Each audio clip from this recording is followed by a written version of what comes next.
ಪಿತನ ಸುತನ ಮತ್ತು ಪರಿಶುದ್ಧಾತ್ಮರ ನಾಮದಲ್ಲಿ ಆಮೇನ್. ಸ್ವರ್ಗದಲ್ಲಿರುವ ನಮ್ಮ ತಂದೆಯೇ, ನಿಮ್ಮ ನಾಮ ಪೂಜಿತವಾಗಲಿ, ನಿಮ್ಮ ರಾಜ್ಯ ಬರಲಿ, ನಿಮ್ಮ ಚಿತ್ತ ಸ್ವರ್ಗದಲ್ಲಿ ನೆರವೇರುವ ಪ್ರಕಾರ ಈ ಭುವಿಯಲ್ಲೂ ನೆರವೇರಲಿ. ನಮ್ಮ ಅನುದಿನದ ಆಹಾರವನ್ನು ಇಂದು ನಮಗೆ ನೀಡಿರಿ. ನಮಗೆ ತಪ್ಪು ಮಾಡಿದವರನ್ನು ನಾವು ಕ್ಷಮಿಸುವ ಪ್ರಕಾರ ನಮ್ಮ ಪಾಪಗಳನ್ನು ಕ್ಷಮಿಸಿರಿ. ನಮ್ಮನ್ನು ಶೋಧನೆಗೆ ಒಳಪಡಿಸದೆ ಕೇಡಿನಿಂದ ನಮ್ಮನ್ನು ರಕ್ಷಿಸಿರಿ. ಆಮೇನ್. ನಮೋ ಮರಿಯವರ ಪ್ರಸಾದ ಪೂರ್ಣಿಯೇ, ಪ್ರಭು ನಿಮ್ಮೊಡನೆ ಇದ್ದಾರೆ. ಸ್ತ್ರೀಯರಲ್ಲಿ ನೀವು ಧನ್ಯರು ಮತ್ತು ನಿಮ್ಮ ಉದರದ ಫಲವಾದ ಯೇಸು ಧನ್ಯರು. ಸಂತ ಮರಿಯ ದೇವಮಾತಿ, ಪಾಪಿಗಳಾಗಿರೋ ನಮಗಾಗಿ ಈಗಲೂ ನಮ್ಮ ಮರಣದ ಸಮಯದಲ್ಲಿ ಪ್ರಾರ್ಥಿಸಿರಿ. ಆಮೇನ್. ಸ್ವಾಮಿ ಪಿತನಿಗೂ ಸುತನಿಗೂ ಪರಿಶುದ್ಧಾತ್ಮರಿಗೂ ಸ್ತೋತ್ರ ಉಂಟಾಗಲಿ. ಆದಿಯಲ್ಲಿದ್ದಾಗಿ ಈಗಲೂ ಯಾವಾಗಲೂ ಈಗ ಯುಗಾಂತರಕ್ಕೂ ಆಮೇನ್. ಪರಿಶುದ್ಧಾತ್ಮರೇ ಬನ್ನಿರಿ, ಪರಿಶುದ್ಧಾತ್ಮರೇ ಬನ್ನಿರಿ, ಪರಿಶುದ್ಧಾತ್ಮರೇ ಬಂದು ನಮ್ಮನ್ನು ಆವರಿಸಿಕೊಳ್ಳಿರಿ, ಬಂದು ನಮ್ಮಲ್ಲಿ ನೆಲೆಸಿರಿ. ಸತ್ಯದ ವಾಕ್ಯಗಳನ್ನು ಅರಿತುಕೊಳ್ಳಲು ಬೇಕಾದಂಥ ಜ್ಞಾನವನ್ನ, ವಿವೇಕವನ್ನು ನಮಗೆ ದಯಪಾಲಿಸಿರಿ. ಪ್ರಭು ಯೇಸು ಕ್ರಿಸ್ತರ ಅತಿ ಉನ್ನತವಾದ ನಾಮದ ಮುಖಾಂತರ ಪ್ರಾರ್ಥಿಸುತ್ತಿದ್ದೇವೆ. Amen. Praise the lord, praise the lord, hallelujah. ಪ್ರೀತಿಯ ಸಹೋದರ ಸಹೋದರಿಯರೇ, ನಾವು ಪ್ರತಿದಿನ ಪ್ರಾರ್ಥನೆಯನ್ನ ಮಾಡ್ತೀವಿ. ಆದರೆ ಆ ನಾವು ಪ್ರಾರ್ಥನೆ ಮಾಡುವಾಗ ಆ ಪ್ರಾರ್ಥನೆಗೆ ಸದುತ್ತರ ಸಿಗ್ತಾ ಇದೆಯಾ, ಸದುತ್ತರ ಬರ್ತಾ ಇದೆಯಾ ಎಂಬುದನ್ನ ನಾವು ತಿಳಿದುಕೊಳ್ಬೇಕು. Price the lord. ಇಷ್ಟು ದಿನಗಳು ನಾವು ಪ್ರಾರ್ಥನೆ ಮಾಡಿದ್ದೀವಿ, ಇಷ್ಟು ವರ್ಷಗಳ ಕಾಲ ನಾವು ಪ್ರಾರ್ಥನೆ ಮಾಡಿದ್ದೀವಿ, ಎಡೆಬಿಡದೆ ನಾವು ಪ್ರಾರ್ಥನೆ ಮಾಡಿದ್ದೀವಿ. ಆದರೆ ಮಾಡಿರುವ ಪ್ರಾರ್ಥನೆಗೆ ದೇವರು ಪ್ರತಿಫಲವನ್ನ ಕೊಟ್ಟಿದ್ದಾರೆ ಎಂಬುದನ್ನ ಮೊದಲು ನಾವು ಅರಿತುಕೊಳ್ಳಬೇಕು. Praise the lord, hallelujah. ಏನಕ್ಕೆ ಅಂತ ಹೇಳಿದ್ರೆ, ನಾವು ಪ್ರಾರ್ಥನೆ ಮಾಡುವ ವಿಧಾನ ಸರಿ ಇದೆಯಾ? ಏಕೆಂದ್ರೆ ಯೇಸು ಸ್ವಾಮಿ ಹೇಳ್ತಾರೆ, ನೀವು ಏನು ಕೇಳ್ತಿರೋ ಅದು ನಿಮಗೆ ಸಿಗುವುದು, ಅದು ನಿಮಗೆ ನೀಡಲಾಗುವುದು ಅಂತ ಹೇಳ್ತಾ ಇದ್ದಾರೆ. ಹಾಗಾದ್ರೆ ಈಗ ನಾವು ಮಾಡುತ್ತಿರುವ ಪ್ರಾರ್ಥನೆ ಸರಿ ಇದೆಯಾ? ನಾವು ಮಾಡುತ್ತಿರುವ ಪ್ರಾರ್ಥನೆ ಸರಿ ಇದ್ದಿದ್ದರೆ ನಮ್ಮ ಎಲ್ಲ ಪ್ರಾರ್ಥನೆಗಳು, ಎಲ್ಲ ಕೋರಿಕೆಗಳು ಈಡೇರ್ತಾ ಇತ್ತು. ಆದರೆ ಯಾಕೆ ಈಡೇರ್ತಾ ಇಲ್ಲ? ನಮ್ಮ ಪ್ರಾರ್ಥನೆಗಳು, ನಮ್ಮ ಕೋರಿಕೆಗಳು ಯಾಕೆ ಈಡೇರ್ತಾ ಇಲ್ಲ? Praise the Lord. ನಾವು ಮಾಡುತ್ತಿರುವ ಪ್ರಾರ್ಥನೆ ಸರಿ ಇಲ್ವಾ, ಅಥವಾ ನಾವು ಮಾಡುತ್ತಿರುವ ಪ್ರಾರ್ಥನೆಯ ವಿಧಾನ ಸರಿ ಇಲ್ವಾ? ಇದನ್ನು ಈ ದಿನ ನಾವು ತಿಳಿದುಕೊಳ್ಳೋಣ. ಬೈಬಲ್ ಏನು ಹೇಳ್ತಾ ಇದೆ, ಪ್ರಾರ್ಥನೆ ವಿಷಯವಾಗಿ ಬೈಬಲ್ ಏನು ಹೇಳ್ತಾ ಇದೆ ಎಂಬುದನ್ನು ನಾವು ಈ ದಿನ ಸ್ವಲ್ಪ ಮಟ್ಟಿಗೆ ನಾವು ಧ್ಯಾನ ಮಾಡೋಣ. Praise the Lord. ಎಲ್ಲರೂ ಒಂದು ನೋಟ್ ಪುಸ್ತಕವನ್ನು ತೆಗೆದುಕೊಳ್ಳಿ, ಅದೇ ರೀತಿ ಬೈಬಲ್ ಅನ್ನ ಪಕ್ಕದಲ್ಲಿ ಇಟ್ಕೊಳ್ಳಿ. ಯಾಕೆ ಅಂತ ಹೇಳಿದ್ರೆ, ದೇವರ ಜೀವವುಳ್ಳ ವಾಕ್ಯಗಳನ್ನ ನಾವು ಓದುವಾಗ ನಮಗೆ ಸತ್ಯದ ಅರಿವು ಆಗುತ್ತೆ. Praise the Lord. ಆ ಸತ್ಯದ ಅರಿವು, ಬೈಬಲ್ನಲ್ಲಿರುವಂತಹ ವಾಕ್ಯಗಳ ಸತ್ಯದ ಅರಿವು ನಮಗೆ ಇಲ್ಲದೆ ಹೋದ್ರೆ ನಾವೇನ್ ಮಾಡ್ತೀವಿ ಅಂದ್ರೆ, ಲೋಕದ ವ್ಯಕ್ತಿಗಳು ಏನೇನು ಹೇಳ್ತಾರೋ ಅದೆಲ್ಲವನ್ನು ನಾವು ಕೇಳ್ತೀವಿ. ಅವ್ರು ಏನ್ ಹೇಳ್ತಾರೆ, ಹೀಗೆ ಮಾಡಿ ಅಂತ ಹೇಳಿದ್ರೆ ಇದೇ ರೀತಿ ಮಾಡ್ತೀವಿ, ಈ ತರ ಮಾಡಿ ಅಂತ ಹೇಳಿದ್ರೆ ಇದೇ ತರ ಮಾಡ್ತೀವಿ, ಎಷ್ಟು ಗಂಟೆಗೆ ಮಾಡಿ ಅಂತಾರೆ ಅಷ್ಟು ಗಂಟೆಗೆ ಎದ್ದು ಮಾಡ್ತೀವಿ. ಆದರೆ ಬೈಬಲ್ ಏನ್ ಹೇಳ್ತಾ ಇದೆ, ಬೈಬಲ್ ಯಾವ ರೀತಿಯಾದ ಪ್ರಾರ್ಥನೆಗಳನ್ನ ಅಂಗೀಕಾರ ಮಾಡ್ಕೊಳ್ತಾ ಇದೆ, ದೇವರು ಬಯಸುವಂತ ಪ್ರಾರ್ಥನೆ ಯಾವುದು ಎಂಬುದನ್ನ ನಾವು ತಿಳಿದುಕೊಳ್ತಾ ಹೋಗೋಣ. Praise the Lord. ಮೊದಲಿಗೆ ಪ್ರಾರ್ಥನೆ ಎಂದರೆ ಏನೆಂಬುದನ್ನು ನಾವು ತಿಳಿದುಕೊಳ್ಳೋಣ. ಪ್ರಾರ್ಥನೆ ಎಂದರೆ ನಾವು ಮತ್ತೆ ದೇವರು, ನಮ್ಮ ಮತ್ತೆ ದೇವರ ಮಧ್ಯೆ ನಡೆಯುವಂತ ಒಂದು ಆತ್ಮಿಕವಾದ ಚರ್ಚೆ, ಆತ್ಮಿಕವಾದ ಒಂದು ಮಾತುಕತೆ. Praise the lord, hallelujah. ಆತ್ಮಿಕವಾದ ಒಂದು ಚರ್ಚೆ, ಅದನ್ನು ನಾವು ಪ್ರಾರ್ಥನೆ ಎಂದು ಕರೆಯಲ್ಪಡುತ್ತೆ. ನಮ್ಮ ಎಲ್ಲ ಅವಶ್ಯಕತೆಗಳನ್ನು ನಾವು ದೇವರೊಂದಿಗೆ ಮಾತನಾಡೋದು, ದೇವರ ಇಷ್ಟಾರ್ಥವನ್ನು ದೇವರು ನಮ್ಮೊಂದಿಗೆ ಮಾತನಾಡೋದು, ಇದನ್ನ ಪ್ರಾರ್ಥನೆ ಎಂದು ಕರೆಯುತ್ತಾರೆ. ಹಾಗಾಗಿ ಪ್ರಾರ್ಥನೆಯ ಬಗ್ಗೆ ಸ್ವಲ್ಪ ತಿಳಿದುಕೊಳ್ಳೋಣ. ಎಷ್ಟು ಬಗೆಯ ಪ್ರಾರ್ಥನೆಗಳಿವೆ, ಯಾವ ರೀತಿಯಾದ ಪ್ರಾರ್ಥನೆಗಳಿವೆ, ಅವುಗಳನ್ನು ನಾವು ತಿಳಿದುಕೊಳ್ತಾ ಹೋಗೋಣ. ಮೊದಲಿಗೆ ಇಲ್ಲಿ ಬರೆದುಕೊಳ್ಳಿ, ಪ್ರಾರ್ಥನೆ.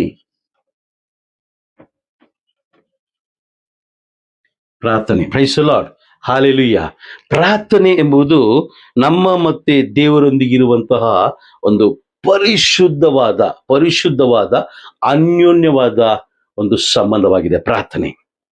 ಮೊದಲಿಗೆ ಪ್ರಾರ್ಥನೆ ನಾವು ಯಾವ ರೀತಿ ಮಾಡಬೇಕು ಎಂಬುದನ್ನ ನಮಗೆ ಬೈಬಲ್ ತಿಳಿಸಿಕೊಡುತ್ತದೆ. ಬೈಬಲ್ ತಿಳಿಸಿಕೊಡುತ್ತದೆ. ಮೊದಲನೇದಾಗಿ ನಾವು ಹೇಗೆ ಪ್ರಾರ್ಥಿಸಬೇಕು ಅಂತ ಹೇಳಿದ್ರೆ, ಮೊದಲನೇದಾಗಿ ಸ್ವಸ್ಥ ಚಿತ್ತರಾಗಿ ನಾವು ಪ್ರಾರ್ಥಿಸಬೇಕು. ಸ್ವಸ್ಥ ಚಿತ್ತರಾಗಿ ನಾವು ಪ್ರಾರ್ಥಿಸುವರಾಗಬೇಕು. Praise the lord, hallelujah. ಸ್ವಸ್ಥ ಚಿತ್ತ, ಸ್ವಸ್ಥ ಚಿತ್ತ ಉಳ್ಳವರಾಗಿ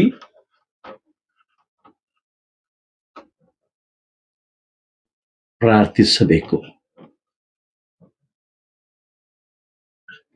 ಸಾಧ್ಯವಾದರೆ ಬರೆದುಕೊಳ್ಳಿ. ಏಕೆ ಅಂತ ಹೇಳಿದ್ರೆ ಇಲ್ಲಿ ಕೆಲವು ನೋಟ್ಸ್ಗಳು ನಿಮಗೆ ಉಪಯೋಗ ಆಗುತ್ತೆ, ಬರೆದುಕೊಳ್ಳುವಾಗ ಉಪಯೋಗ ಆಗುತ್ತೆ. ಸ್ವಸ್ಥ ಚಿತ್ತ ಉಳ್ಳವರಾಗಿ ನಾವು ಪ್ರಾರ್ಥಿಸಬೇಕು ಅಂದ್ರೆ ಶುದ್ಧ ಮನಸ್ಸುಳ್ಳವರಾಗಿ, ಶುದ್ಧ ಮನಸ್ಸುಳ್ಳವರಾಗಿ ನಾವು ಪ್ರಾರ್ಥಿಸಬೇಕು ಅಂತ ಬೈಬಲ್ ನಮಗೆ ತಿಳಿಸಿಕೊಡುತ್ತದೆ. ಶುದ್ಧ ಮನಸ್ಸು, ಶುದ್ಧ ಮನಸ್ಸು, ಶುದ್ಧ ಮನಸ್ಸಿನಿಂದ ನಾವು ಪ್ರಾರ್ಥಿಸಬೇಕು. ಹಾಗೂ ನಮ್ಮ ಅವಶ್ಯಕತೆಗಳಿಗಾಗಿ, ನಮ್ಮ ಅವಶ್ಯಕತೆಗಳು, ವಾಕ್ಯ ಹೇಳುತ್ತೆ, ಇಲ್ಲಿ ಬರೆದುಕೊಳ್ಳಿ, ಫಿಲಿಪಿಯರಿಗೆ ಬರೆದ ಪತ್ರ, ಫಿಲಿಪಿಯರಿಗೆ 4ನೇ ಅಧ್ಯಾಯ ವಾಕ್ಯ 6 ಹಾಗೂ 7. ಫಿಲಿಪಿಯರಿಗೆ ಬರೆದ ಪತ್ರ 4ನೇ ಅಧ್ಯಾಯ ವಾಕ್ಯ 4ನೇ ಅಧ್ಯಾಯ ವಾಕ್ಯ 6 ಹಾಗೂ 7. ಯಾವ ವಿಷಯದಲ್ಲೂ ಚಿಂತಿಸದೆ ನಿಮ್ಮ ಅಗತ್ಯಗಳಿಗಾಗಿ ಪ್ರಾರ್ಥಿಸಿರಿ, ಪ್ರಾರ್ಥಿಸುವಾಗಲೆಲ್ಲ ಕೃತಜ್ಞತಾ ಭಾವವಿರಲಿ, ಕೃತಜ್ಞತಾ ಭಾವ ಇರಲಿ. ಆಗ ನೋಡಿ, ಅಲ್ಲಿ ಇನ್ನೊಂದು 7ನೇ ವಾಕ್ಯ ಗಮನ ಕೊಟ್ಟು ನಾವು ಧ್ಯಾನಿಸುವಾಗ, ಆಗ ಮನುಷ್ಯನ ಗ್ರಹಿಕೆಗೂ ಮೀರಿದ ದೈವ ಶಾಂತಿಯು ನಿಮ್ಮ ಹೃನ್ಮನಗಳನ್ನು ಕ್ರಿಸ್ತ ಯೇಸುವಿನ ಅನ್ಯೋನ್ಯತೆಯಲ್ಲಿ ಸುರಕ್ಷಿತವಾಗಿ ಕಾಪಾಡುವುದು. Praise the Lord. ಯಾವಾಗ ನಾವು ಶುದ್ಧ ಮನಸ್ಸುಳ್ಳವರಾಗಿ ಅಂದ್ರೆ ಸ್ವಸ್ಥ ಚಿತ್ತ ಉಳ್ಳವರಾಗಿ ನಾವು ದೇವರೊಂದಿಗೆ ಪ್ರಾರ್ಥಿಸ್ತೀವೋ, ದೇವರಲ್ಲಿ ನಾವು ಪ್ರಾರ್ಥಿಸ್ತೀವೋ, ಆಗ ನಮ್ಮ ಎಲ್ಲ ಅವಶ್ಯಕತೆಗಳನ್ನ ದೇವರು ನೆರವೇರಿಸ್ತಾರೆ. Praise the lord, hallelujah. ಅದೇ ರೀತಿ 1 ಥೆಸ್ಸಲೋನಿಯರಿಗೆ ಬರೆದ ಪತ್ರ 5ನೇ ಅಧ್ಯಾಯ ವಾಕ್ಯ 16, 17 ಹಾಗೂ 18. 1 ಥೆಸ್ಸಲೋನಿಯರಿಗೆ ಬರೆದ ಪತ್ರ 5ನೇ ಅಧ್ಯಾಯ ವಾಕ್ಯ 16, 17 ಹಾಗೂ 18.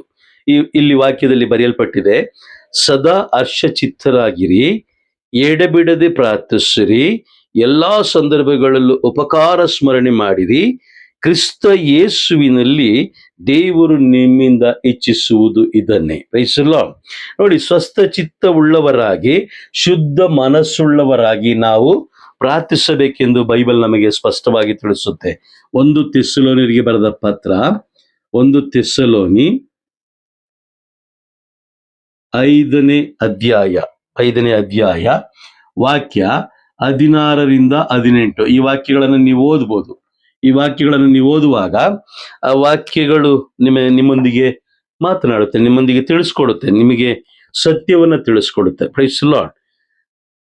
ಅದೇ ರೀತಿ ಮಾರ್ಕನು ಬರೆದ ಶುಭ ಸಂದೇಶ, ಸಂತ ಮಾರ್ಕರು ಬರೆದ ಶುಭ ಸಂದೇಶ 11ನೇ ಅಧ್ಯಾಯ ವಾಕ್ಯ 24ರಲ್ಲಿ, ಸಂತ ಮಾರ್ಕರು ಬರೆದ ಶುಭ ಸಂದೇಶ 11ನೇ ಅಧ್ಯಾಯ ಮಾರ್ಕ 11ನೇ ಅಧ್ಯಾಯ ವಾಕ್ಯ 24ರಲ್ಲಿ ಅಲ್ಲಿ ಬರೆಯಲ್ಪಟ್ಟಿದೆ, ನೀವು ಪ್ರಾರ್ಥನೆಯಲ್ಲಿ ಏನೆಂದು ಬೇಡಿಕೊಂಡಿರೋ ಅದೆಲ್ಲ ಪಡೆದಾಯಿತೆಂದು ವಿಶ್ವಾಸಿಸಿರಿ, ಅದು ನಿಮಗೆ ಲಭಿಸುವುದೆಂದು ನಿಶ್ಚಯವಾಗಿ ಹೇಳುತ್ತೇನೆ. Praise the lord, praise the Lord. ನೋಡಿ, ಅದಾದ ಮೇಲೆ 25ನೇ ವಾಕ್ಯ ಹೇಳುತ್ತೆ, ಇದಲ್ಲದೆ ನೀವು ಪ್ರಾರ್ಥನೆ ಮಾಡುವಾಗಲೆಲ್ಲ ಯಾರಿಗಾದರೂ ವಿರೋಧವಾಗಿ ನಿಮ್ಮ ಮನಸ್ಸಿನಲ್ಲಿ ಏನಾದರೂ ಇದ್ದರೆ ಅದನ್ನು ಕ್ಷಮಿಸಿಬಿಡಿ. ಅದಕ್ಕೆ ಹೇಳ್ತಾರೆ, ಶುದ್ಧ ಮನಸ್ಸುಳ್ಳವರಾಗಿ ನಾವು ಪ್ರಾರ್ಥನೆಗೆ ಕುಳಿತುಕೊಳ್ಳುವಾಗ ನಾವು ಪರಿಶುದ್ಧವಾಗಿ ಕುಳಿತುಕೋಬೇಕು. ನಮ್ಮ ಮನಸ್ಸು ಶುದ್ಧವಾಗಿರಬೇಕು. ಸುಮ್ಮನೆ ಕುತ್ಕೊಂಡ ತಕ್ಷಣ ಬಡ ಬಡ ಬಡ ಬಡ ಬಡ ಬಡ ಬಡ ಬಡ ಬಡ ಬಡ ಬಡ ಅಂತ ಬಾಯಿ ಬಿಟ್ಕೊಳ್ಳೋದಲ್ಲ. ಅರ್ಚಾಡೋದಲ್ಲ, ಕೂಗಾಡೋದಲ್ಲ. ಪ್ರಾರ್ಥಿಸುವಾಗ ವೈಯಕ್ತಿಕ ಪ್ರಾರ್ಥನೆ ಇರಬಹುದು, ಅಥವಾ ವೈಯಕ್ತಿಕ ಪ್ರಾರ್ಥನೆ, ಕುಟುಂಬ ಪ್ರಾರ್ಥನೆಗಳಲ್ಲಿ ನಾವು ಪ್ರಾರ್ಥಿಸುವುದಕ್ಕಿಂತ ಮುಂಚಿತವಾಗಿ ನಾವು ಬಹಳ ಶುದ್ಧ ಮನಸ್ಸುಳ್ಳವರಾಗಿ ನಾವು ಕುಳಿತುಕೊಳ್ಬೇಕು. Price the Lord. ಎಲ್ಲರೂ ಕುಳಿತುಕೊಂಡು ಒಂದು ಸಮಯ ಸ್ತುತಿ ಮಾಡಿ ಪವಿತ್ರಾತ್ಮರ ಗೀತೆಗಳನ್ನು ಹಾಡಿ ನಂತರ ನಾವು ಆ ಮನಸ್ಸನ್ನ ಶುದ್ಧಗೊಳಿಸಿ, ಯಾಕಂದ್ರೆ ಮನಸ್ಸು ಬೆಳಗ್ಗೆಯಿಂದ ಸಂಜೆ ತನಕ ಅಥವಾ 24 ಗಂಟೆಗಳು ನಮ್ಮ ಮನಸ್ಸು ಲೋಕದ ವಿಷಯಗಳಲ್ಲಿ ಮಗ್ನರಾಗಿರುತ್ತೆ.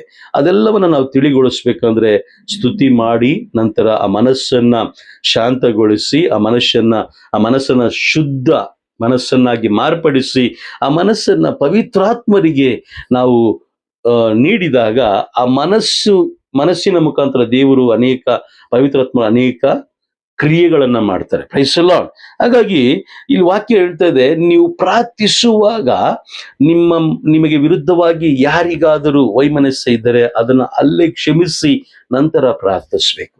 ಅದಕ್ಕೆ ಹೇಳೋದು ಶುದ್ಧ ಮನಸ್ಸುಳ್ಳವರಾಗಿ, ಸ್ವಸ್ಥ ಚಿತ್ತ ಮನಸ್ಸುಳ್ಳವರಾಗಿ ನಾವು ಪ್ರಾರ್ಥಿಸ್ಬೇಕಂತೆ. Praise the lord. ಹಲ್ಲೆಲೂಯಾ.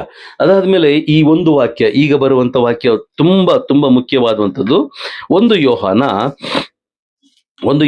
5ನೇ ಅಧ್ಯಾಯ, 1 ಯೋಹಾನ 5ನೇ ಅಧ್ಯಾಯ ವಾಕ್ಯ 14 ಹಾಗೂ 15.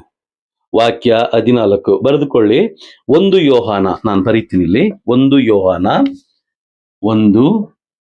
ಯೋಹಾನ 5ನೇ ಅಧ್ಯಾಯ ವಾಕ್ಯ 14 ಹಾಗೂ 15. Praise the Lord. ಈ ವಾಕ್ಯ ಬಹಳ ಬಹಳ ಪ್ರಮುಖವಾದದ್ದು. ಈ ವಾಕ್ಯ ಓದ್ತೀನಿ, ಕೇಳಿಸ್ಕೊಳ್ಳಿ. 1 ಯೋಹಾನ 5ನೇ ಅಧ್ಯಾಯ ವಾಕ್ಯ 14 ಹಾಗೂ 15. ದೇವರ ಚಿತ್ತಾನುಸಾರ ಏನನ್ನು ಬೇಡಿಕೊಂಡರೂ ಅವರು ನಮ್ಮ ವಿಜ್ಞಾಪನೆಗೆ ಕಿವಿ ಕೊಡುತ್ತಾರೆಂಬ ಭರವಸೆ ನಮಗಿದೆ. ನಾವು ಪ್ರಾರ್ಥನೆ ಮಾಡಬೇಕಾದ್ರೆ ಅದು ದೇವರ ಚಿತ್ತಕ್ಕೆ ಅನುಸಾರವಾಗಿದೆಯಾ ಅದನ್ನು ನಾವು ಪರಿಶೋಧಿಸಬೇಕು. Price the lord.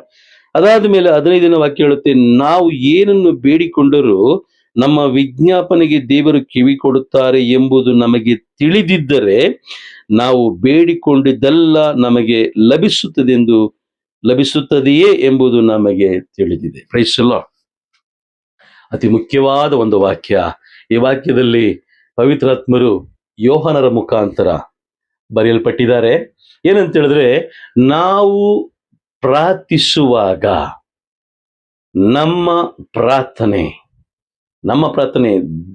ದೇವರ ಚಿತ್ತಾನುಸಾರವಾಗಿದೆಯಾ?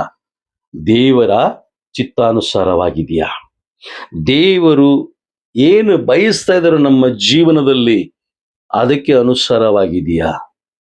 Price the lord. ಆಗಿದ್ರೆ ಮಾತ್ರ ನಾವು ಬೇಡುವಂತಹ ಪ್ರಾರ್ಥನೆ, ನಾವು ಮಾಡುವಂತಹ ಪ್ರಾರ್ಥನೆ ಅದು ನೆರವೇರುತ್ತೆ, ಅದು ಸಫಲಗೊಳ್ಳುತ್ತೆ. Praise the lord. ಹಲ್ಲೆಲೂಯಾ. ಇಲ್ಲ ಅಂತ ಹೇಳಿದ್ರೆ ಆ ಪ್ರಾರ್ಥನೆ ನೆರವೇರೋದಿಲ್ಲ. Price the lord. ವಾಕ್ಯ ಹೇಳ್ತದೆ, ದೇವರ ಚಿತ್ತಾನುಸಾರ, ದೇವರ ಯೋಜನೆ ಪ್ರಕಾರ, ದೇವರ ಯೋಜನೆಗೆ ಅನುಗುಣವಾಗಿ ನಾವು ಪ್ರಾರ್ಥಿಸಿದ್ದೆ ಆದರೆ ಆ ಪ್ರಾರ್ಥನೆಗೆ, ಆ ವಿಜ್ಞಾಪನೆಗೆ ದೇವರು ಕಿವಿಗೊಡ್ತಾರೆ.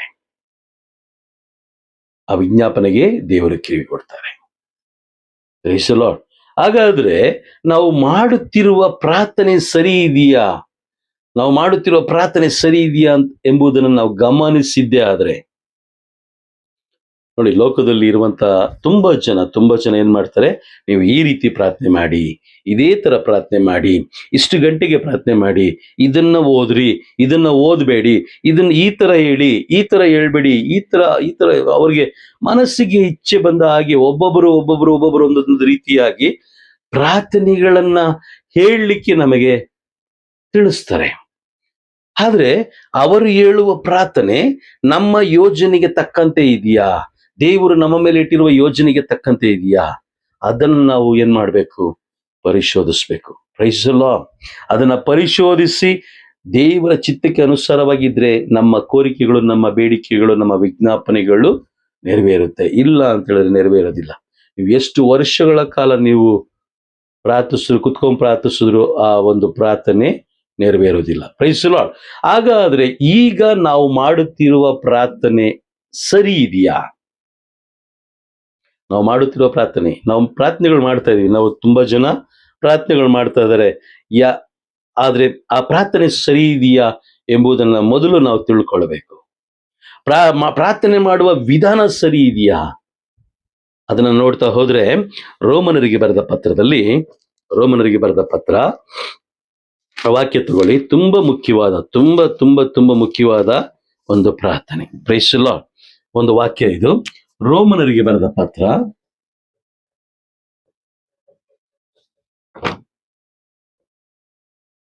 8ನೇ ಅಧ್ಯಾಯ 26 ಹಾಗೂ 27, 26 ಹಾಗೂ 27 ಎರಡು ವಾಕ್ಯ. ಇದು ತುಂಬಾ ಮುಖ್ಯ. Price the lord. ರೋಮನರಿಗೆ ಬರೆದ ಪತ್ರ 8ನೇ ಅಧ್ಯಾಯ ವಾಕ್ಯ 26 ಹಾಗೂ 27 ನೋಡಿ. ಇಲ್ಲಿ ವಾಕ್ಯ ಎಲ್ಲ ಗಮನ ಕೊಟ್ಟು ಈ ವಾಕ್ಯವನ್ನ ಧ್ಯಾನಿಸ್ಲಿಕ್ಕೆ ಪ್ರಯತ್ನಿಸೋಣ. ಪವಿತ್ರಾತ್ಮರು ನಮ್ಮ ದೌರ್ಬಲ್ಯದಲ್ಲಿ ನೆರವು ನೀಡುತ್ತಾರೆ. ಪವಿತ್ರಾತ್ಮರು ನಮ್ಮ ದೌರ್ಬಲ್ಯದಲ್ಲಿ ನೆರವು ನೀಡುತ್ತಾರೆ. ಹೇಗೆ ಪ್ರಾರ್ಥಿಸಬೇಕು, ಯಾವುದಕ್ಕಾಗಿ ಪ್ರಾರ್ಥಿಸಬೇಕು ಎಂಬುದನ್ನು ನಾವು ತಿಳಿಯದವರು. Praise the lord. ಬೈಬಲ್ ಹೇಳ್ತಾ ಇದೆ, ನಮ್ಗೆ ಯಾವ ರೀತಿ ಪ್ರಾರ್ಥನೆ ಮಾಡಬೇಕು, ಯಾವುದಕ್ಕಾಗಿ ಪ್ರಾರ್ಥನೆ ಮಾಡಬೇಕು ಅನ್ನೋದೇ ನಮಗೆ ಗೊತ್ತಿಲ್ಲ ಅಂತ ಬೈಬಲ್ ಹೇಳ್ತಾ ಇದೆ. ನಿಮಗೆ ಗೊತ್ತಿಲ್ಲ ಅಂತ ಬೈಬಲ್ ಸ್ಪಷ್ಟವಾಗಿ ಹೇಳ್ತಾ ಇದೆ. Praise the lord. ಬೈಬಲ್ ಸ್ಪಷ್ಟವಾಗಿ ಯಾಕೆಂತ ಹೇಳಿದ್ರೆ, ಪವಿತ್ರಾತ್ಮರು ನಮಗೆ ತಿಳಿಸಿಕೊಟ್ರೆ ಮಾತ್ರ ಹೇಗೆ ಪ್ರಾರ್ಥಿಸ್ಬೇಕು, ಯಾವುದಕ್ಕಾಗಿ ಪ್ರಾರ್ಥಿಸ್ಬೇಕು ಅನ್ನೋದು ನಮಗೆ ಅರಿವಾಗುತ್ತೆ. ಇಲ್ಲಾಂದ್ರೆ ನಮಗೆ ಅರಿವಾಗೋದೇ ಇಲ್ಲ. ನಮ್ಗೆ ಅರಿವಾಗೋದಿಲ್ಲ. Price the lord. ಇಲ್ಲಿ ವಾಕ್ಯ ಸ್ಪಷ್ಟವಾಗಿ ಹೇಳ್ತಾ ಇದೆ, ಪವಿತ್ರಾತ್ಮರು ನಮ್ಮ ದೌರ್ಬಲ್ಯದಲ್ಲಿ ನೆರವು ನೀಡುತ್ತಾರೆ. ಹೇಗೆ ಪ್ರಾರ್ಥಿಸಬೇಕು, ಯಾವುದಕ್ಕಾಗಿ ಪ್ರಾರ್ಥಿಸಬೇಕು ಎಂಬುದನ್ನು ನಾವು ತಿಳಿಯದವರು. ಇಲ್ಲಿ ಬೈಬಲ್ ಹೇಳ್ತದೆ. ಆದ್ರೆ ನಾವು ಅನ್ಕೊಳ್ತೀವಿ ನಮ್ಗೆಲ್ಲ ಪ್ರಾರ್ಥನೆ ಗೊತ್ತಿದೆ, ನಮ್ಗೆ ಆ ಬೋಧಕರು ಹೇಳ್ಕೊಟ್ರು, ನಮ್ಗೆ ಈ ಬೋಧಕರು ಹೇಳ್ಕೊಟ್ರು, ನಮಗೆ ಆ ಕನ್ಯಾಸ್ತ್ರೀ ಹೇಳ್ಕೊಟ್ರು, ಈ ತರ ಯಾಜಕರು ಹೇಳ್ಕೊಟ್ರು, ಈ ತರ ಫಾರ್ಮೆಟ್ ಇದೆ, ಇದಿದೆ ಅಂತ ಹೇಳಿದ್ರು ಕೂಡ ಬೈಬಲ್ ಹೇಳ್ತಾ ಇದೆ ನಮಗೆ ಪ್ರಾರ್ಥನೆ ಮಾಡಲು ಗೊತ್ತಿಲ್ಲ. ಉದಾಹರಣೆಗೆ ನಾವೇನ್ ಮಾಡ್ತೀವಿ ಅಂದ್ರೆ, ನಮ್ಮ ವೈಯಕ್ತಿಕ ಪ್ರಾರ್ಥನೆಗಳನ್ನ ನಾವು ಮಾಡ್ತಾ ಹೋಗ್ತೀವಿ. ಆದ್ರೆ ಆ ವೈಯಕ್ತಿಕ ಪ್ರಾರ್ಥನೆಗಳು ನಮಗಾಗಿ ಮಾಡೋದಕ್ಕೋಸ್ಕರ ನಾವೇನ್ ಮಾಡ್ತೀವಿ, ಸಮಯವನ್ನ ನಿಗದಿಪಡಿಸ್ತೀವಿ, ಸುಮಾರು ಗಂಟೆಗಳ ಕಾಲ ನಿಗದಿಪಡಿಸ್ತೀವಿ. ಆದ್ರೆ ಪವಿತ್ರಾತ್ಮರು ಹೇಳ್ತಾರೆ, ನೀನು ಲೋಕಕ್ಕಾಗಿ ಪ್ರಾರ್ಥಿಸು, ಲೋಕದಲ್ಲಿರುವಂತಹ ವ್ಯಕ್ತಿಗಳಿಗಾಗಿ ಪ್ರಾರ್ಥಿಸು, ಸತ್ಯವನ್ನ ಅರಿಯದೆ ಇರುವವರಿಗಾಗಿ ಪ್ರಾರ್ಥಿಸು, ರೋಗಿಗಳಿಗಾಗಿ ಪ್ರಾರ್ಥಿಸು ಎಂದು ಅವರು ತಿಳಿಸಿದಾಗ ಅದಕ್ಕಾಗಿ ನಾವು ಪ್ರಾರ್ಥಿಸ್ಬೇಕು. Price the Lord. ನೋಡಿ, ಅದಕ್ಕೋಸ್ಕರ ಸ್ವಸ್ಥ ಚಿತ್ತ ಉಳ್ಳವರಾಗಿ ನಾವು ಕುಳಿತುಕೊಳ್ಬೇಕು. ಮೊದಲಿಗೆ ನಾವು ಸ್ವಸ್ಥ ಚಿತ್ತ ಉಳ್ಳವರಾಗಿ ಕುಳಿತುಕೊಳ್ಬೇಕು ದೇವರ ಸನ್ನಿಧಿಯಲ್ಲಿ. ಬಂದ ತಕ್ಷಣ ನಮ್ಗೇನೋ ಇಷ್ಟ ಬಂದಂಗೆ ಲೊಡ ಅಂತ ಹೇಳ್ಕೊಳ್ಳೋದಲ್ಲ. ಪ್ರಾರ್ಥನೆ ಅನ್ನೋದು ಬೇರೆಯವ್ರು ಹೇಳ್ಕೊಟ್ಟು ಮಾಡೋದಲ್ಲ. ಬೇರೆಯವ್ರು ಏನು ಹೇಳ್ತಾರೋ ಇದೇ ತರ ಮಾಡಿ ಅಂತ ಆ ರೀತಿ ಪ್ರಾರ್ಥನೆ ಮಾಡೋದಲ್ಲ. ನಾವು ದೇವರ ಸಮ್ಮುಖದಲ್ಲಿ ಕುಳಿತುಕೊಂಡು ಪವಿತ್ರಾತ್ಮರ ನೆರವಿನಿಂದ ನಾವು ಕೇಳಬೇಕು, ಅಪ್ಪ ಈ ಸಮಯದಲ್ಲಿ ನಾನು ಯಾವ ವಿಷಯಕ್ಕಾಗಿ, ಯಾವ ವಿಚಾರಕ್ಕಾಗಿ ನಾನು ಪ್ರಾರ್ಥಿಸ್ಬೇಕು ಎಂಬುದಾಗಿ ಮೊದಲಿಗೆ ನಾವು ಪವಿತ್ರಾತ್ಮರಲ್ಲಿ ನಾವು ಕೇಳಿಕೊಂಡಾಗ ಪವಿತ್ರಾತ್ಮರು ನಮಗೆ ತಿಳಿಸಿಕೊಡ್ತಾರೆ ಯಾವುದಕ್ಕಾಗಿ ಪ್ರಾರ್ಥಿಸಬೇಕೆಂಬುದನ್ನು. Praise the lord. ಬೈಬಲ್ ಹೇಳ್ತಾ ಇದೆ ನಿಮಗೆ ಪ್ರಾರ್ಥನೆ ಮಾಡಲಿಕ್ಕೆ ಗೊತ್ತಿಲ್ಲ ಅಂತ ಹೇಳ್ತಾ ಇದೆ. ಬಟ್ ನಮ್ಗೆಲ್ಲಾ ಗೊತ್ತಿದೆ ಅಂತ ಹೇಳಿದ್ರೆ ಅದು ಸೈತಾನನ ಸ್ವಭಾವ. ರೋಮನರಿಗೆ ಬರೆದ ಪತ್ರ 8ನೇ ಅಧ್ಯಾಯ ವಾಕ್ಯ 26ರಲ್ಲಿ ಸ್ಪಷ್ಟವಾಗಿ ಬರೆಯಲ್ಪಟ್ಟಿದೆ, ಪವಿತ್ರಾತ್ಮರು ನಮಗೆ ನಮ್ಮ ದೌರ್ಬಲ್ಯದಲ್ಲಿ ನೆರವು ನೀಡುತ್ತಾರೆ. ಹೇಗೆ ಪ್ರಾರ್ಥಿಸಬೇಕು, ಯಾವುದಕ್ಕಾಗಿ ಪ್ರಾರ್ಥಿಸಬೇಕು ಎಂಬುದನ್ನ ಅವರು ತಿಳಿಸ್ಕೊಡ್ತಾರೆ. ಯಾಕಂದ್ರೆ ನಮಗದು ಗೊತ್ತಿಲ್ಲ. ಯಾಕಂದ್ರೆ ಒಂದೊಂದು ಕ್ಷಣಕ್ಕೂ, ಒಂದೊಂದು ನಿಮಿಷಕ್ಕೂ, ಒಂದೊಂದು ಸೆಕೆಂಡ್ಗೂ ಕೂಡ ನಮ್ಮ ಜೀವನ ಬದಲಾಗ್ತಾ ಹೋಗ್ತಾ ಇರುತ್ತೆ. ನಾವು ಮರಣದ ಹಾದಿಯಲ್ಲಿ ನಾವಿದ್ದೀವಿ. Praise the Lord. ನಿನ್ನೆ ಮಾಡಿದ ಪ್ರಾರ್ಥನೆ ಇವತ್ತೇ ಮಾಡೋದು, ಇವತ್ತು ಮಾಡಿದ ಪ್ರಾರ್ಥನೆ ನಾಳೆ ಮಾಡೋದು, ನಾಳೆ ಮಾಡೋ ಪ್ರಾರ್ಥನೆ ಮತ್ತೆ ಅದನ್ನ ಹಾಗೆ ಪುನರಾವರ್ತಿಸ್ಕೊಂಡು ಮಾಡುವ ಪ್ರಾರ್ಥನೆ ದೇವರು ಕೇಳೋದಿಲ್ಲ. ಏಕೆಂದ್ರೆ ನಮ್ಮ ಅವಶ್ಯಕತೆಗೆ ತಕ್ಕಂತೆ ನಾವು ಪ್ರಾರ್ಥಿಸಿದಾಗ ಮಾತ್ರ ಆ ಪ್ರಾರ್ಥನೆ ದೇವರು ಕೇಳ್ತಾರೆ. Praise the lord. ವಾಕ್ಯ ಸ್ಪಷ್ಟವಾಗಿ ಹೇಳ್ತಾ ಇದೆ, ನಾವು ಹೇಗೆ ಪ್ರಾರ್ಥಿಸಬೇಕು, ಯಾವುದಕ್ಕಾಗಿ ಪ್ರಾರ್ಥಿಸಬೇಕೆಂಬುದನ್ನು ನಾವು ತಿಳಿಯದವರು. ಆದರೆ ಪವಿತ್ರಾತ್ಮರು ಮಾತು ಕೆಟ್ಟಕದ ರೀತಿಯಲ್ಲಿ ಆತ್ಮಧ್ವನಿಯಿಂದ ನಮ್ಮ ಪರವಾಗಿ ದೇವರಲ್ಲಿ ವಿಜ್ಞಾಪಿಸುತ್ತಾರೆ. ಹಾಗೂ ನಮ್ಮ ಅಂತರಂಗಳನ್ನು ಈಕ್ಷಿಸುವ ದೇವರು ಪವಿತ್ರಾತ್ಮರ ಇಂಗಿತವೇನೆಂಬುದನ್ನು ಬಲ್ಲರು. ಹಾಗಾಗಿ ಏಕೆಂದರೆ ದೇವರ ಚಿತ್ತದ ಪ್ರಕಾರವೇ ಪವಿತ್ರಾತ್ಮರು, ದೇವರ ಚಿತ್ತದ ಪ್ರಕಾರವೇ. ಈ ವಾಕ್ಯವನ್ನು ನಾವು ಮತ್ತೊಮ್ಮೆ ಕೇಳಿಸ್ಕೊಂಡಿದೀವಿ. ಇದಕ್ಕಿಂತ ಮುಂಚೆ ಈ ವಾಕ್ಯವನ್ನು ನಾವೇನ್ ಮಾಡಿದೀವಿ, ಧ್ಯಾನ ಮಾಡಿದೀವಿ. Praise the Lord. ಆ ವಾಕ್ಯ ಯಾವುದು ಅಂತ ಹೇಳಿದ್ರೆ, ದೇವರ ಚಿತ್ತಕ್ಕೆ ಅನುಸಾರವಾಗಿ. ಯಾವುದು? 1 ಯೋಹಾನ 5ನೇ ಅಧ್ಯಾಯ ವಾಕ್ಯ 14 ಹಾಗೂ 15. ಈ ವಾಕ್ಯಗಳನ್ನು ನಾವು ಓದ್ಬೇಕಾದ್ರೆ ಇಲ್ಲಿ ಸ್ಪಷ್ಟವಾಗಿ ಬರೆಯಲ್ಪಟ್ಟಿದೆ, ದೇವರ ಚಿತ್ತಾನುಸಾರ ಮಾಡುವಂತ ಪ್ರಾರ್ಥನೆ ನೆರವೇರುತ್ತೆ. ಪವಿತ್ರಾತ್ಮರು ಅದೇ ಮಾಡ್ತಾ ಇದಾರೆ. ಇಲ್ಲಿ ಪವಿತ್ರಾತ್ಮ ಅದೇ ಮಾಡ್ತಾ ಇದಾರೆ. ದೇವರು ನಮ್ಮ ಮೇಲೆ ಇಟ್ಟಿರುವ ಒಂದು ಯೋಜನೆ ಇದೆ. ಆ ಯೋಜನೆಗಾಗಿ ಪವಿತ್ರಾತ್ಮರು ಏನ್ ಮಾಡ್ತಾರೆ, ನಮಗೆ ತಿಳಿಸ್ಕೊಡ್ತಾರೆ. ಮಗನೇ, ಇದಕ್ಕೋಸ್ಕರ ಪ್ರಾರ್ಥನೆ ಮಾಡು, ಮಗಳೇ ಇದಕ್ಕೋಸ್ಕರ ಪ್ರಾರ್ಥನೆ ಮಾಡು, ಇದೇ ರೀತಿ ಪ್ರಾರ್ಥನೆ ಮಾಡು, ನಿನ್ನ ಮುಖಾಂತರ ದೇವರು ನಿನಗೆ ಕೊಟ್ಟಿರುವಂತ ತಲಂತುಗಳಿಗಾಗಿ ಪ್ರಾರ್ಥನೆ ಮಾಡು, ಆ ತಲಂತುಗಳು ನೆರವೇರುವುದಕ್ಕಾಗಿ ಪ್ರಾರ್ಥನೆ ಮಾಡು. Praise the Lord. ಪ್ರಾರ್ಥನೆ ಎಂಬುದು ನನ್ನ ಮತ್ತೆ ದೇವರ ಮಧ್ಯದಲ್ಲಿರುವಂತಹ ಒಂದು ಪರಿಶುದ್ಧವಾದ ಒಂದು ಸಂಬಂಧ. ನನಗೇನ್ ಬೇಕು ನಾ ಅದನ್ನ ಕೇಳಬೇಕು, ಲೋಕಕ್ಕೆ ಏನ್ ಬೇಕು ಅದನ್ನ ನಾನು ಕೇಳಬೇಕು. ಹಾಗೂ ದೇವರ ಚಿತ್ತಾನುಸಾರ ಈ ಧರೆಯಲ್ಲಿ ನೆರವೇರ್ಬೇಕಾದ್ರೆ ನಾನು ಮತ್ತೆ ದೇವರು ಕುಳಿತುಕೊಂಡಾಗ ಮಾತ್ರ, ನೀವು ಮತ್ತೆ ದೇವರು ಕುಳಿತುಕೊಂಡಾಗ ಮಾತ್ರ. ದೇವರು ನಿಮ್ಮ ಮುಖಾಂತರ ಅನೇಕ ಅದ್ಭುತಗಳನ್ನ ಮಾಡುವುದಕ್ಕೆ ಅವರು ಸಿದ್ಧರಾಗಿದ್ದಾರೆ. ನಿಮ್ಮ ಮುಖಾಂತರ ಅನೇಕ ಅದ್ಭುತಗಳನ್ನ ಅವರು ಮಾಡುವವರಾಗಿದ್ದಾರೆ. ಆದ್ರೆ ನಾವೇ, ಪ್ರೈಸ್ ದಿ ಲಾರ್ಡ್, ಅರಿವಿಲ್ಲದೆ ನಾವು ಜೀವಿಸ್ತಾ ಇದೀವಿ. ವಾಕ್ಯ ಹೇಳ್ತಾ ಇದೆ, ನಾವು ಅರಿವಿಲ್ಲದೆ ನಾವು ಇರುವ ಕಾರಣ ನಮ್ಮ ಪ್ರಾರ್ಥನೆಗಳು ಇವತ್ತಿಗೂ ನೆರವೇರ್ತಾ ಇಲ್ಲ. ನಾವು ಮಾಡುವಂತ ಪ್ರಾರ್ಥನೆ ನೆರವೇರ್ತಲ್ಲ. ಯಾಕೆ ಅಂತ ಹೇಳಿದ್ರೆ, ನಾವು ಪವಿತ್ರಾತ್ಮರಿಗೆ ನಮ್ಮ ಆ ಒಂದು ಸಮಯವನ್ನ ಪವಿತ್ರಾತ್ಮರಿಗೆ ನಾವೇನ್ ಮಾಡ್ತಲ್ಲ, ಸಮರ್ಪಿಸ್ತಾ ಇಲ್ಲ. ಪವಿತ್ರಾತ್ಮರ ಹತೋಟಿಗೆ ನಾವು ಬಿಟ್ಟು ಕೊಡ್ತಾ ಇಲ್ಲ. ನಾವೇನ್ ಮಾಡ್ತೀವಿ, ನಮಗೆ ಇಷ್ಟ ಬಂದ ಹಾಗೆ ಅವ್ರು ಹೇಳಿದ್ರು, ಇವ್ರು ಹೇಳಿದ್ರು, ಆ ತರ ಹೇಳಿದ್ರು, ಈ ತರ ಹೇಳಿದ್ರು, ಈ ತರ ಮಾಡಕ್ ಹೇಳಿದ್ರು, ಈ ತರ ಮಾಡಕ್ ಹೇಳಿದ್ರು ಅಂತ ಹೇಳಿ ನಾವು ಪ್ರಾರ್ಥನೆ ಮಾಡ್ತಾ ಇದ್ದೀವಿ. Praise the Lord. ಆ ಪ್ರಾರ್ಥನೆಗಳು ನೀವು ಮಾಡಬಹುದು, ಇಲ್ಲ ಅಂತಲ್ಲ, ಆದ್ರೆ ಅದಕ್ಕೆ ಪ್ರತಿಫಲ ಸಿಗೋದಿಲ್ಲ. ದೇವರ ಚಿತ್ತಾನುಸಾರ ಆ ಸಮಯದಲ್ಲಿ, ಆ ಸನ್ನಿವೇಶದಲ್ಲಿ ನೋಡಿ, ಸೋಮವಾರ ನಿಮ್ಮ ಮುಖಾಂತರ ದೇವರು ಈ ಧರೆಯಲ್ಲಿ ಅನೇಕ ಕಾರ್ಯಗಳನ್ನ ಮಾಡಬೇಕು ಅಂತ ಬಯಸ್ತಾರೆ. ಆ ಕಾರ್ಯಗಳು ಎಂಬುದನ್ನು ಮೊದಲು ನಾವು ತಿಳಿದುಕೊಳ್ಳಬೇಕು. ಆ ಕಾರ್ಯಗಳಿಗಾಗಿ ನಾವು ಪ್ರಾರ್ಥಿಸ್ಬೇಕು. ಅದು ಬಿಟ್ಟು ನಾವೇನ್ ಮಾಡ್ತೀವಿ, ಲೋಕದ ಪ್ರಾರ್ಥನೆ. ಸಂತ ಮಾರ್ಕರು ಬರೆದ ಶುಭ ಸಂದೇಶದಲ್ಲಿ ಯೇಸು ಸ್ವಾಮಿ ಹೇಳ್ತಾರೆ, ಆ ವಾಕ್ಯ ಇದೆ ನೋಡಿ. ಸಂತ ಮಾರ್ಕರು ಬರೆದ ಶುಭ ಸಂದೇಶ 7ನೇ ಅಧ್ಯಾಯ 8 ಹಾಗೂ 9. ನೀವು ದೇವರ ಆಜ್ಞೆಯನ್ನ ತೊರೆದು ಮಾನವ ನಿರ್ಮಿತ ಸಂಪ್ರದಾಯಗಳನ್ನ ನಿಷ್ಠೆಯಿಂದ ಪರಿಪಾಲಿಸುತ್ತಿದ್ದೀರಿ. ದೇವರ ಆಜ್ಞೆ, ದೇವರ ಚಿತ್ತಾನುಸಾರವನ್ನು ನೀವು ತೊರೆದು, ದೇವರು ನಮ್ಮನ್ನ ಮುನ್ನಡೆಸುವುದಕ್ಕಾಗಿ ಇಟ್ಟಿರುವಂತ ಪವಿತ್ರಾತ್ಮರನ್ನ ತೊರೆದು ಮಾನವ ನಿರ್ಮಿತ ಸಂಪ್ರದಾಯಗಳನ್ನ ನಿಷ್ಠೆಯಿಂದ ಪರಿಪಾಲಿಸುತ್ತಿದ್ದೀರಿ. ಸಂಪ್ರದಾಯದ ನೆಪದಲ್ಲಿ ದೇವರ ಆಜ್ಞೆಗಳನ್ನು ನೀವು ಜಾಣ್ಮೆಯಿಂದ ಬದಿಗೊತ್ತಿರುವುದು ಚೆನ್ನಾಗಿದೆ. Praise the Lord. ಬಲು ಚೆನ್ನಾಗಿದೆ. Praise the Lord. ಸಂತ ಮಾರ್ಕರು ಬರೆದ ಶುಭ ಸಂದೇಶ 7ನೇ ಅಧ್ಯಾಯ ವಾಕ್ಯ 8 ಹಾಗೂ 9ರಲ್ಲಿ ದೇವರು, ಯೇಸು ಸ್ವಾಮಿ ನಮಗೆ ಎಚ್ಚರಿಕೆಯ ವಿಷಯವಾಗಿ ನಮಗೆ ತಿಳಿಸ್ಕೊಡ್ತಾ ಇದ್ದಾರೆ. Praise the Lord. ಸೋಮವಾರ, ಮಂಗಳವಾರ, ಬುಧವಾರ, ಗುರುವಾರ, ಶುಕ್ರವಾರ, ಶನಿವಾರ, ಭಾನುವಾರ 24 ಗಂಟೆಗಳಲ್ಲೂ ಕೂಡ ದೇವರು ನಿಮ್ಮ ಪರವಾಗಿ ಒಂದೊಂದು ಯೋಜನೆಯನ್ನ ರೂಪಿಸಿಟ್ಟಿದ್ದಾರೆ.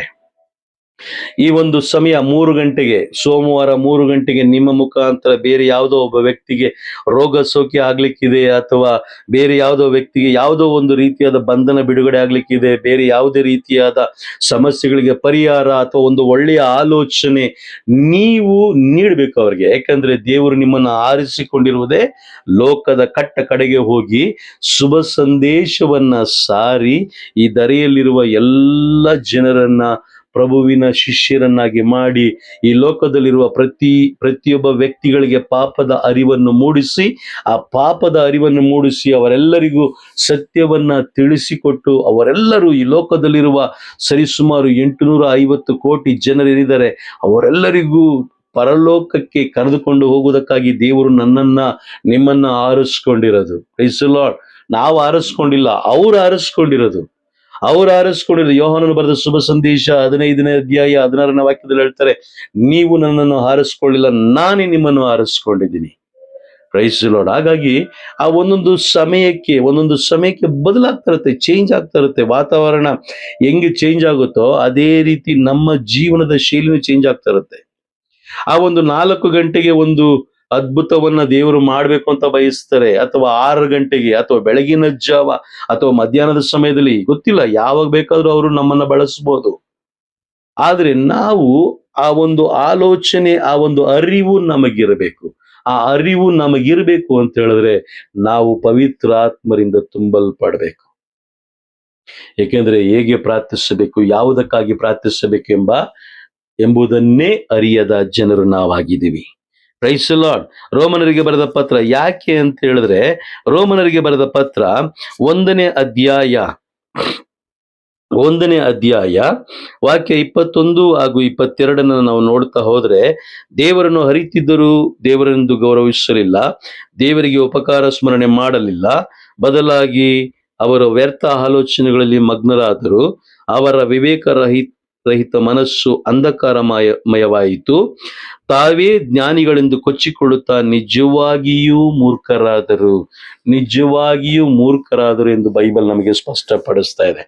Price the Lord. ಪ್ರೀತಿಯ ಸಹೋದರ ಸಹೋದರಿಯರೇ, ಮೊದಲು ನಾವು ಪ್ರಾರ್ಥಿಸಬೇಕಾಗಿರೋದು ಈಗಿರುವ ಪರಿಸ್ಥಿತಿಯಲ್ಲಿ. ಯಾಕೆ ಅಂತ ಹೇಳಿದ್ರೆ, 1 ಯೋಹಾನದಲ್ಲಿ ಹೇಳ್ತಾರೆ, 1 ಯೋಹಾನ 4ನೇ ವಾಕ್ಯ 1, 2, 3 ಹೇಳ್ತಾರೆ, ನಿಮಗೆ ಅಂತಿಮ ದಿನಗಳಲ್ಲಿ ನಿಮ್ಮನ್ನ ದಾರಿ ತಪ್ಪಿಸುವಂತ ದುರಾತ್ಮಗಳು ಬರ್ತವೆ.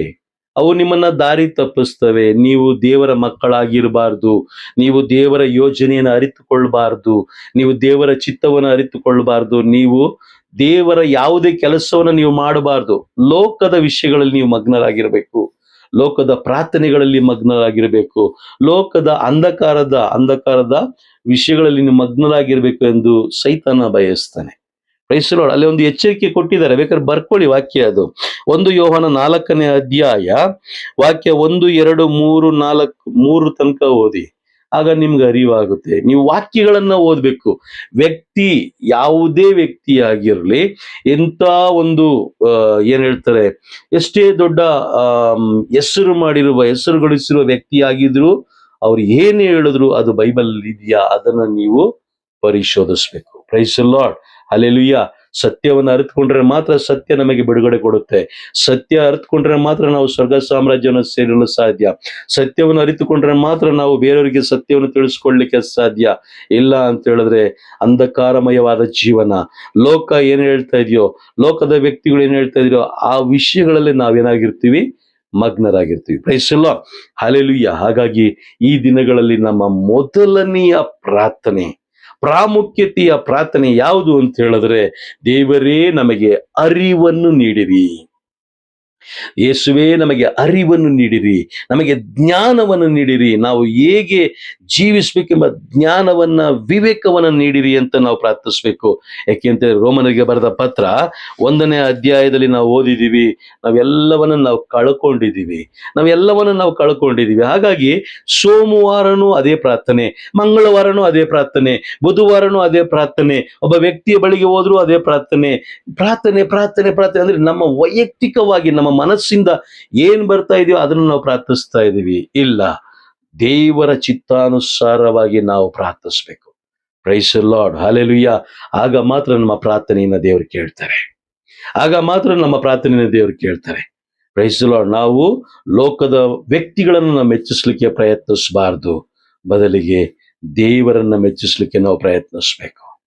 ದೇವರನ್ನ ನಾವು ಮೆಚ್ಚಿಸ್ಲಿಕ್ಕೆ ಪ್ರಯತ್ನಿಸ್ಬೇಕು ಅಂತ ಹೇಳಿದ್ರೆ, ದೇವರನ್ನ ನಾವು ಮೆಚ್ಚಿಸ್ಬೇಕು ಅಂತ ಹೇಳಿದ್ರೆ, ನಾವು ಪವಿತ್ರಾತ್ಮರಿಗೆ ನಮ್ಮನ್ನೇ ಸಂಪೂರ್ಣವಾಗಿ ಸಮರ್ಪಿಸಿಕೊಳ್ಳಬೇಕು. ಆಗ ಮಾತ್ರ ಪವಿತ್ರಾತ್ಮರು ನಮ್ಮನ್ನು ನಡೆಸ್ತಾರೆ. ಇದನ್ನೇ ಯೇಸು ಸ್ವಾಮಿ ಯೋಹಾನನ ಬರೆದ ಶುಭ ಸಂದೇಶದಲ್ಲಿ ನಮಗೆ ಸ್ಪಷ್ಟವಾಗಿ ಹೇಳ್ತಾರೆ. ಯೋಹಾನನ ಬರೆದ ಶುಭ ಸಂದೇಶ 15ನೇ ಅಧ್ಯಾಯದಲ್ಲಿ ಹೇಳ್ತಾರೆ. 15ನೇ ಅಧ್ಯಾಯದಲ್ಲಿ ನಾವು ನೋಡ್ತೀವಿ. 14ನೇ ಅಧ್ಯಾಯದಲ್ಲಿ ಹೇಳ್ತಾರೆ, ಲೋಕವು ಪವಿತ್ರಾತ್ಮರನ್ನ ಏನ್ ಮಾಡೋದಿಲ್ಲ, ಅರಿತುಕೊಳ್ಳೋದಿಲ್ಲ. ಯಾಕೆ ಅರಿತುಕೊಳ್ಳೋದಿಲ್ಲ ಅಂತ ಹೇಳಿದ್ರೆ, ಅವರು ವಾಕ್ಯ ನೋಡಿ, ಯೋಹಾನನ ಬರೆದ ಶುಭ ಸಂದೇಶ 14ನೇ ಅಧ್ಯಾಯ ವಾಕ್ಯ 17ರಲ್ಲಿ ನಾವು ನೋಡ್ತೀವಿ, ಲೋಕ ಅವರನ್ನ ಅರಿತುಕೊಳ್ಳೋದಿಲ್ಲ. ಏಕೆ ಅಂತಂದ್ರೆ, ಅವರು ಲೋಕದ ವಿಚಾರಗಳಲ್ಲೇ, ಲೋಕದ ವಿಷಯಗಳಲ್ಲೇ ಅವರು ಮಗ್ನರಾಗಿದ್ದಾರೆ. Price the Lord. ಈ ಮುಂದಿನ ಜೀವನ, ನಮ್ಮ ಮುಂದಿನ ಜೀವನ ಏನಿದೆ, ದೇವರ ಯೋಜನೆಗೆ ಅನುಗುಣವಾಗಿ, ದೇವರ ಚಿತ್ತಕ್ಕೆ ಅನುಗುಣವಾಗಿ ನಾವು ಜೀವಿಸಲಿಕ್ಕೆ ಪ್ರಯತ್ನಿಸೋಣ. ಆ ದೇವರ ಚಿತ್ತ ಏನೆಂಬುದನ್ನು ನಾವು ತಿಳಿದುಕೊಳ್ಳಬೇಕಾದ್ರೆ ನಾವು ಪವಿತ್ರಾತ್ಮರಿಗೆ, ರೋಮನರಿಗೆ ಬರೆದ ಪತ್ರ 8ನೇ ಅಧ್ಯಾಯ ವಾಕ್ಯ 26-27 ಹೇಳೋ ಪ್ರಕಾರ ನಾವು ಸಂಪೂರ್ಣವಾಗಿ ಪವಿತ್ರಾತ್ಮರಿಗೆ ಒಪ್ಪಿಸಿಕೊಟ್ಟಾಗ ಮಾತ್ರ ದೇವರ ಚಿತ್ತ ಏನೆಂಬುದನ್ನು ಅವರು ನಮಗೆ ತಿಳಿಸ್ಕೊಡ್ತಾರೆ. Price the lord. ಅಲ್ಲಿಯ ತನಕ ನಾವೇನ್ ಮಾಡ್ಬೇಕಂದ್ರೆ, ಪ್ರತಿದಿನ ಅರಿವಿಗಾಗಿ, ಜ್ಞಾನಕ್ಕಾಗಿ ನಾವು ಪ್ರಾರ್ಥಿಸ್ಬೇಕು. ದೇವರೇ ನಮಗೆ ಪರಲೋಕದ ಜ್ಞಾನ ಕೊಡಿ, ದೇವರೇ ನಮಗೆ ಪರಲೋಕದ ಜ್ಞಾನ ಕೊಡಿ, ಪರಲೋಕದ ಜ್ಞಾನ ಕೊಡಿ ಎಂಬುದನ್ನು ಅದಕ್ಕಾಗಿ ನಾವು ಪ್ರಾರ್ಥಿಸ್ಬೇಕು. ಏಕೆಂದ್ರೆ ದೇವರು ನಮ್ಮನ್ನ ಯಾವ ವಿಷಯಕ್ಕಾಗಿ ಆರಿಸ್ಕೊಂಡಿದ್ದಾರೆ, ಯಾವ ಉದ್ದೇಶಕ್ಕಾಗಿ ನಮ್ಮನ್ನ ಇನ್ನೂ ಲೋಕದಲ್ಲಿ ಇಟ್ಟಿದ್ದಾರೆ, ಯಾವ ಕಾರ್ಯ ಮಾಡಲಿಕ್ಕೆ, ಈಗ ಪರಲೋಕದ ಕಾರ್ಯಗಳನ್ನ ಮಾಡೋದಕ್ಕೋಸ್ಕರ ಯಾವ ಕಾರ್ಯ ಮಾಡಲಿಕ್ಕೆ. 1 ಕೊರಿಂಥದಲ್ಲಿ ನಾವು ನೋಡ್ತೀವಿ, 1 ಕೊರಿಂಥದಲ್ಲಿ ಪ್ರತಿಯೊಬ್ಬ ವ್ಯಕ್ತಿಗಳಿಗೂ ದೇವರು ಏನ್ ಮಾಡ್ತಾರೆ, ಪ್ರತಿಯೊಬ್ಬ ವ್ಯಕ್ತಿಗಳಿಗೂ ಅವರು, ಪ್ರೈಸ್ ದಿ ಲಾರ್ಡ್, 12ನೇ ಅಧ್ಯಾಯ 1 ಕೊರಿಂಥಿ 12ನೇ ಅಧ್ಯಾಯದಲ್ಲಿ ನಾವು ನೋಡ್ತೀವಿ, ಪ್ರತಿಯೊಬ್ಬೊಬ್ಬರಿಗೂ ತಲಂತುಗಳನ್ನ ಕೊಟ್ಟಿದ್ದಾರೆ. ಪ್ರತಿಯೊಬ್ಬೊಬ್ಬರಿಗೂ. ಈ ವಾಕ್ಯವನ್ನು ಹೇಳಿ ನಾನು ಮುಗಿಸ್ತೀನಿ. 12ನೇ ಅಧ್ಯಾಯ 1 ಕೊರಿಂಥಿ 12ನೇ ಅಧ್ಯಾಯ ವಾಕ್ಯ 4ರಿಂದ 11 ತನಕ, 4ರಿಂದ 11 ತನಕ. Praise the Lord. ವಿಧ ವಿಧವಾದ ವರದಾನಗಳನ್ನ, ತಲಂತುಗಳನ್ನ ದೇವರು ಕೊಟ್ಟಿದ್ದಾರೆ. ತಲಂತುಗಳನ್ನ ನ್ಯಾಯ ತೀರ್ಪಿನ ದಿನ ಕೇಳುವಂತಹ, ಪ್ರೈಸ್ ದಿ ಲಾರ್ಡ್, ನ್ಯಾಯ ತೀರ್ಪಿನ ದಿನ ದೇವರು ಕೇಳುವಂತ ಲೆಕ್ಕ ಇದು. ಏಕೆ ಅಂತ ಹೇಳಿದ್ರೆ, ಅವರು ಕೊಟ್ಟಂತ ತಲಂತನ್ನ ಮುಚ್ಚಿಡುವುದಕ್ಕಾಗಿ ಅಲ್ಲ, ಅದನ್ನು ನಾವು ಬಳಸಿಕೊಳ್ಬೇಕು. ಒಬ್ಬೊಬ್ಬರಿಗೆ ಸ್ತುತಿಸುವುದು, ಇನ್ನೊಂದು ಆ ವಾಕ್ಯವನ್ನ ಓದ್ ನೋಡಿ, ಅನೇಕ ತಲಂತುಗಳನ್ನ ದೇವರು ನಮಗೆ ಕೊಟ್ಟಿದ್ದಾರೆ. Praise the Lord. ಲೋಕದ ವಿಚಾರಗಳಿಗೆ ನಾವು ಹೆಚ್ಚು ಗಮನ ಕೊಡದೆ, ಲೋಕದ ವ್ಯಕ್ತಿಗಳಿಗೆ ನಾವು ಹೆಚ್ಚು ಗಮನ ಕೊಡದೆ, ದೇವರ ಜೀವವುಳ್ಳ ವಾಕ್ಯ ಅಂದ್ರೆ ಬೈಬಲ್ಗೆ ಹೆಚ್ಚು ಮಹತ್ವವನ್ನು ಕೊಡೋಣ. ಏಕೆ ಅಂತ ಹೇಳಿದ್ರೆ, ಮಾತೆ ಮರಿಯಮ್ಮನವರು ಎಲ್ಲಾ ಸಂತರುಗಳು ದೇವರ ವಾಕ್ಯಕ್ಕೆ ಅನುಸಾರವಾಗಿ ಜೀವಿಸಿದವರು. ಎಲ್ಲರೂ ದೇವರ ವಾಕ್ಯಕ್ಕೆ ಅನುಸಾರವಾಗಿ ಜೀವಿಸಿದರು. ನೋಡಿ, ಮಾತೆ ಮರಿಯಮ್ಮನವರು ಅಲ್ಲಿ ವಾಕ್ಯ ಹೇಳುತ್ತೆ ನೋಡಿ, ಲೂಕನು ಬರೆದ ಶುಭ ಸಂದೇಶ 2ನೇ ಅಧ್ಯಾಯ ವಾಕ್ಯ 39.